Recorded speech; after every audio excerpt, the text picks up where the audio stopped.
नमस्कार।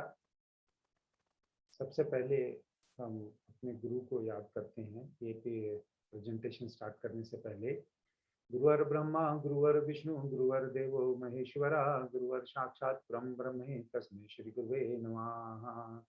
मैं आप सबका हार्दिक स्वागत करता हूं उन्नति एस्ट्रो वाला के यूट्यूब चैनल पर। जैसा कि मैंने आपको पहले पार्ट में बताया था कि हम दूसरे पार्ट में भृगुनंदी के कुछ एग्जाम्पल कंसिडर करने जा रहे हैं। पहले पार्ट में हमने बताया कि कैसे अलग अलग ग्रह से हम कारक को देख सकते हैं उस जॉब के, उस प्रोफेशन के जिसमें वह काम कर रहा है। कर्म का या प्रोफेशन का कारक तो शनि ही है, लेकिन जब शनि की दूसरे ग्रहों से युति होती है या शनि किस राशि में बैठा होता है, उस राशि में बैठे हुए नी की वजह से शनि पे क्या क्या असर पड़ते हैं, ये सब हम कुछ एग्जाम्पल्स के द्वारा आज देखेंगे। तो आइए दोस्तों, हम शुरू करते हैं अपनी प्रेजेंटेशन, जिसमें हम कुछ एग्जाम्पल लेंगे और बताएंगे कि कैसे हम अपने प्रोफेशन को अपने चार्ट में देख सकते हैं भृगुनंदी नाड़ी के द्वारा। तो ये एक पहला चार्ट जो मैं आपके सामने डिस्कस करने जा रहा हूँ, यह एक गवर्नमेंट एम्प्लॉय का चार्ट है। मैंने डेट वगैरह आपसे शेयर नहीं कर रहा हूँ क्योंकि डिटेल इसमें ज़्यादा मैटर नहीं करती है। भृगुनंदी नाड़ी में आपको चार्ट से ही हमने देखना है बेसिकली। जैसा मैंने पहले पीपीटी में बताया था, वैसे ही हम संबंध बनाने की कोशिश करेंगे और आपसे क्लियर करेंगे एक एक चार्ट को। मैं सिर्फ अभी फिलहाल उसके प्रोफेशन को देखते हुए कि उसने कहाँ प्रोफेशन किया है या कहाँ क्या प्रोफेशन अभी कर रहा है, वो डिस्कस करने जा रहा हूँ। तो यह एक उस जातक का चार्ट है जिसने सेंट्रल गवर्नमेंट में जॉब किया है। अब सेंट्रल गवर्नमेंट में जॉब किया है यानी कि गवर्नमेंट के अंदर जॉब किया है, तो शनि मतलब शनि का कहीं ना कहीं संबंध सूर्य से होना चाहिए। और सूर्य भी यहाँ पर अगर आप चार्ट में देखेंगे तो यह लियो या सिंह राशि में बैठा हुआ है, यानी जो सूर्य है अपने ही घर में बैठा हुआ है। अब हमने देखना है भृगुनंदी नाड़ी के हिसाब से कि ये युति कैसे बन रही है शनि के साथ। अगर हम ये सेकंड हाउस से यहाँ पर शनि की या शनि की लोकेशन से हम जैसा 159 एस्पेक्ट को पहले देखते हैं, तो वह देखेंगे यहाँ से 1 2 3 4 5, यानी कि मेष राशि में कोई ग्रह नहीं बैठा है। फिर यहाँ से आगे नेक्स्ट अगर हम 9 तक काउंट करना है तो 5 यहाँ तक हुआ, 6 7 8 9, यानी अगर 159 युति में देखें तो अब शनि के साथ तीन और ग्रहों की युति बन रही है। एक है सूर्य, दूसरा है शुक्र और तीसरा है मंगल। अब यहाँ पर अगर डिग्री वाइज मैं अभी कंसिडर नहीं कर रहा हूँ, लेकिन डिग्री वाइज इंफॉर्मेशन या प्लेनेट की सिचुएशन या पोजीशन भी बहुत मैटर करती है। अभी सिर्फ युति का एक सिंपल लॉजिक 159 या 212 या 17 के एक्सपेक्ट को देखते हुए या 311 के संबंध को देखते हुए हम उस जातक के प्रोफेशन में कहाँ पर उसने प्रोफेशन किया या अब क्या प्रेजेंटली कर रहा है, वह डिस्कस करने के लिए, देखने के लिए ये चार्ट में देखेंगे।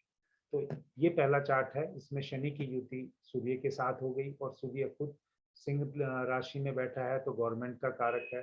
अब ये जातक गवर्नमेंट जॉब में है। अब ये कौन से एरिया में गवर्नमेंट जॉब में है, यहाँ पर शुक्र की भी युति है और शुक्र से हम फाइनेंस या अकाउंट्स भी देखते हैं। तो यहाँ पर अगर हम इस फर्स्ट चार्ट में देख रहे हैं तो शनि की युति सूर्य के साथ भी है और शुक्र के साथ भी है। यहाँ पर चाहे शुक्र रेट्रो है, लेकिन फिर भी इस हाउस में हम पहले देख रहे हैं।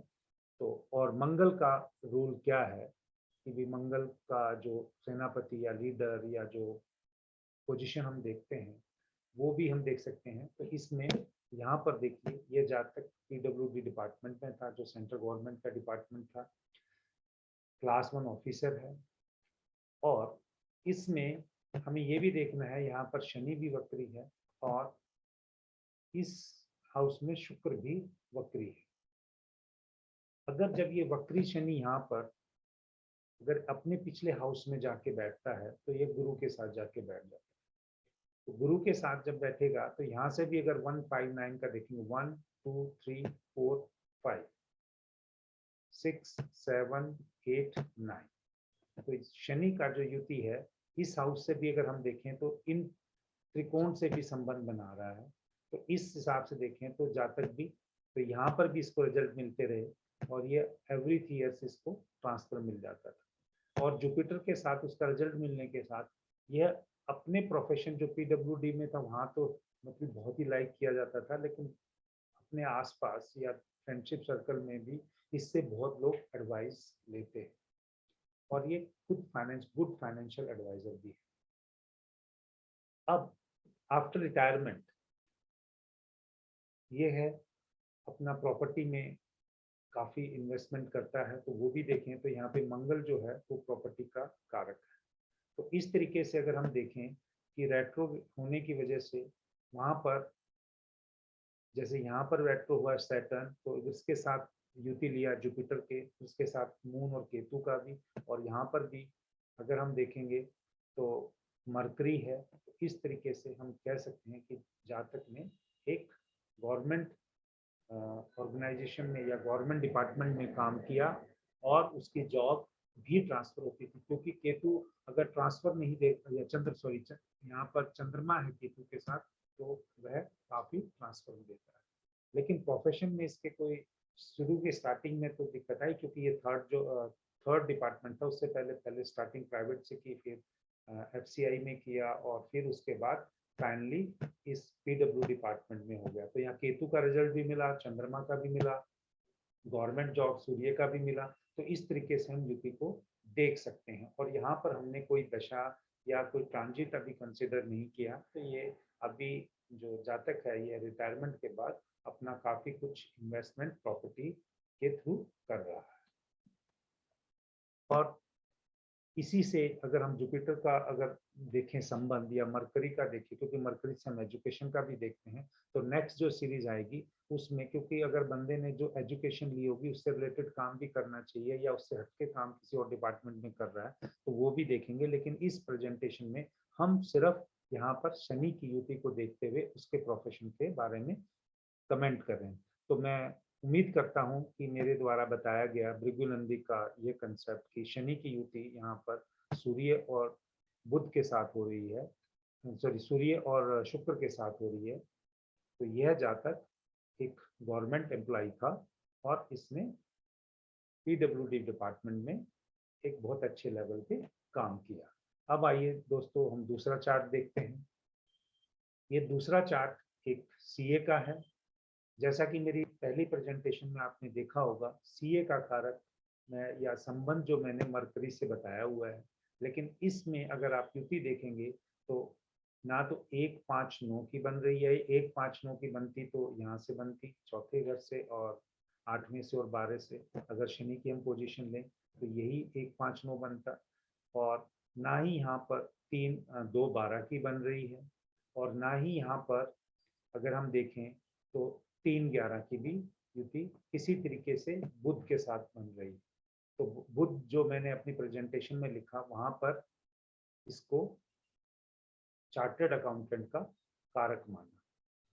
कुछ लोग चाहे जुपिटर से करते हूँ, लेकिन मैं जुपिटर से नहीं कह रहा हूँ। अभी यहाँ पर एक ही चीज आपको कह रहा हूँ कि ये जातक सीए है और फॉरेन कंट्री में सीए है। अगर हम इस लॉजिक को देखें यहाँ पर 4, 8, 12 का, अगर 1-5 यहाँ से 1-2-3-4-5 ये हो गया, 5वां एक्सपेक्ट, 6, 7, 8, 9 ये एक्सपेक्ट हो गया। तो यह जातक एक बहुत ही अच्छे लेवल पे एक अच्छी में, क्योंकि सूर्य भी है तो हमने कहा कि सूर्य प्राइवेट सेक्टर का एक एग्जीक्यूटिव पोस्ट को डिनोट करता है। जुपिटर एक एडवाइजर को करता है। ये फाइनेंशियल एडवाइजर जो सी होते हैं वो फाइनेंशियल एडवाइजर का ही काम करते हैं। और जो यहाँ पर जो चंद्रमा और केतु हैं, ये शनि से अगर इस हिसाब से देखो तो ये एक दूर लोकेशन पे अपने घर से काम कर रहा है। तो यहाँ पर अगर मैं आपको यही बताना चाहता हूँ कि भी एक्सपेक्ट के अलावा भी अगर हम सभी लोग जानते हैं कि जो सैटर्न जो है वो है 7वीं राशि में, यानी वीनस की राशि में, लिब्रा राशि या तुला राशि में उच्च का हो जाता है।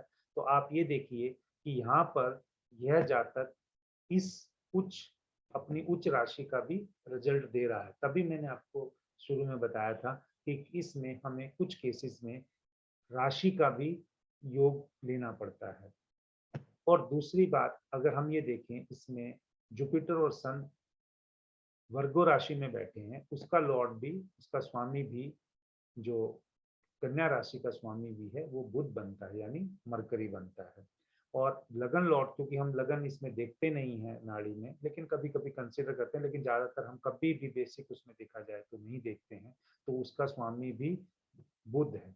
तो एक तरीके से आप ये कह सकते हैं, अगर हम दूसरी एक्सपेक्ट की बात करें प्राशरी में या किसी और रूल की बात करें, तो शनि की जो 10th एस्पेक्ट है वह भी मरकरी के ऊपर है। तो लेकिन अगर, क्योंकि अभी हमने इस प्रेजेंटेशन में सिर्फ और सिर्फ नाड़ी का रूल करना है, नाड़ी का रूल करने के लिए हमें 159 या 212 या 311 की एक्सपेक्ट को देखना है। उस एक्सपेक्ट को देखते हुए हमें बताना है उस प्रोफेशन में। तो एक इसको आप नोट कर सकते हैं, मैं बाद में अगली प्रेजेंटेशन में एजुकेशन के हिसाब से बताऊंगा। बट यह जहाँ तक, मेरे पास और भी चार्ट थे, लेकिन सीए के और भी चार्ट थे, लेकिन मैंने आपको जान के यही चार्ट लिया है इसलिए दिखाने के लिए कि कैसे कई बार राशि का रोल भी बहुत इंपॉर्टेंट हो जाता है, जब जातक राशि के हिसाब से भी अपने प्रोफेशन में हो सकता है। तीसरे चार्ट में मैं आपको एक इंजीनियर का चार्ट है, जो एक मल्टीनेशनल कंपनी में, आप कह सकते हैं आईटी कंपनी में काम कर रहा है। तो यहाँ से अगर हम शनि को देखें, शनि के साथ शुक्र है, शुक्र जो कंप्यूटर से या कंप्यूटर इंजीनियरिंग से संबंधित काम है। लेकिन अगर हम इसकी युति देखें 159 की, 1 2 3 4 5, यहाँ पर ये 6 7 8 9, तो यह जातक बेसिकली एक इलेक्ट्रॉनिक्स इंजीनियर है। लेकिन क्योंकि इंफॉर्मेशन टेक्नोलॉजी में इलेक्ट्रॉनिक्स एंड प्रोग्रामिंग यानी कंप्यूटर का दोनों का ही रोल होता है, और राहु इलेक्ट्रॉनिक्स को भी डोनेट करता है, रिप्रेजेंट करता है।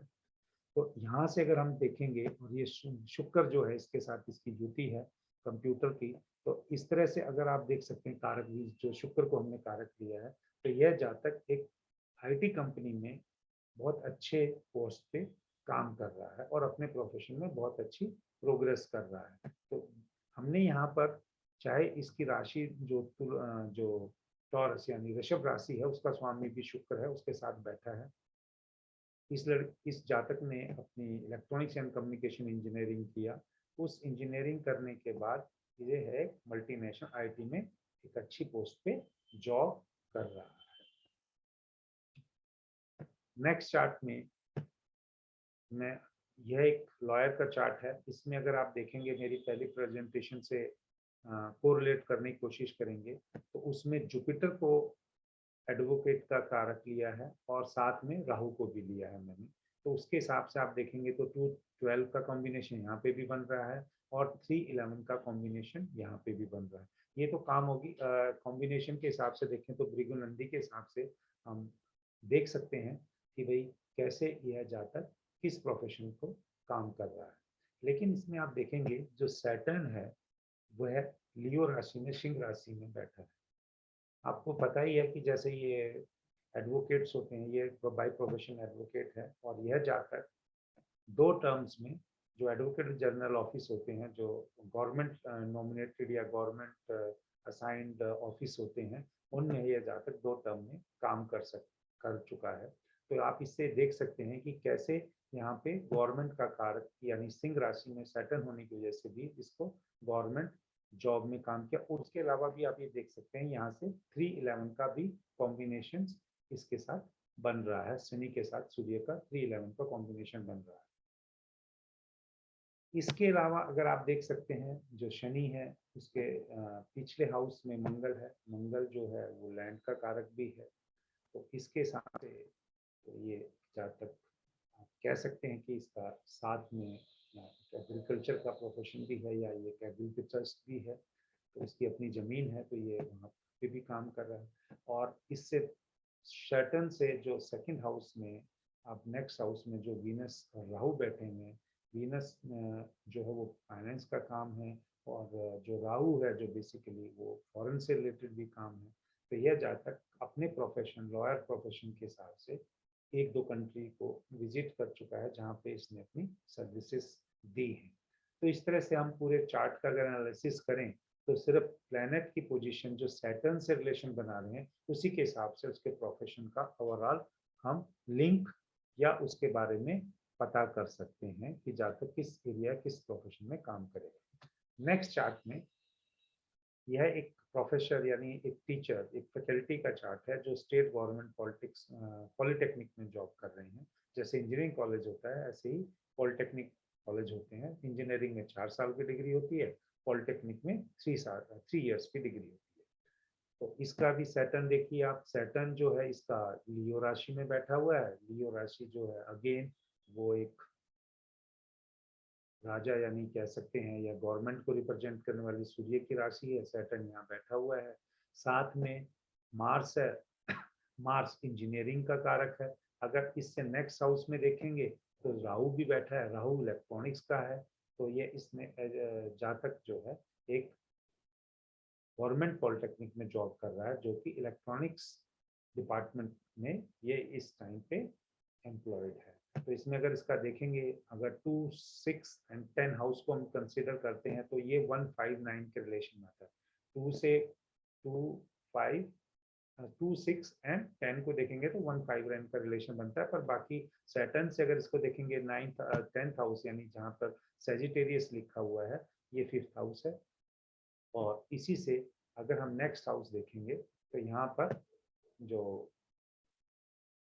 मेष राशि लिखा है ये 9th हाउस बैठता है, पर इनमें कोई प्लेनेट नहीं है। लेकिन यहाँ पर एक अच्छा खासा रिलेशन बन रहा है जो सैटर्न का है। 2-12 का रिलेशन बन रहा है और इसके अलावा 3-11 का रिलेशन जुपिटर और वीनस से भी बन रहा है। तो आप इसको देख सकते हैं कि इंजीनियरिंग प्रोफेशन में यह या एक टीचर का जो जॉब प्रोफेशन है, आप इससे कह सकते हैं कि जुपिटर से हम टीचिंग को भी देखते हैं। और यहाँ पर इंजीनियरिंग प्रोफेशन है, ये जो वीनस है ये बेसिकली कंप्यूटर्स डिपार्टमेंट को रिप्रेजेंट करता है, लेकिन राहु से हम बेसिकली इलेक्ट्रॉनिक्स को रिप्रेजेंट करते हैं। और मार्स से बेसिकली ओवरऑल इंजीनियरिंग को रिप्रेजेंट करते हैं। इन्हीं दोनों की सैटर्न से भी करते हैं इंजीनियरिंग को, पर सैटर्न को हम यहाँ पर एक कारक के रूप में ले रहे हैं, तो इसका हम वो डिपार्टमेंट या एरिया को इसमें सिलेक्ट नहीं कर रहे हैं।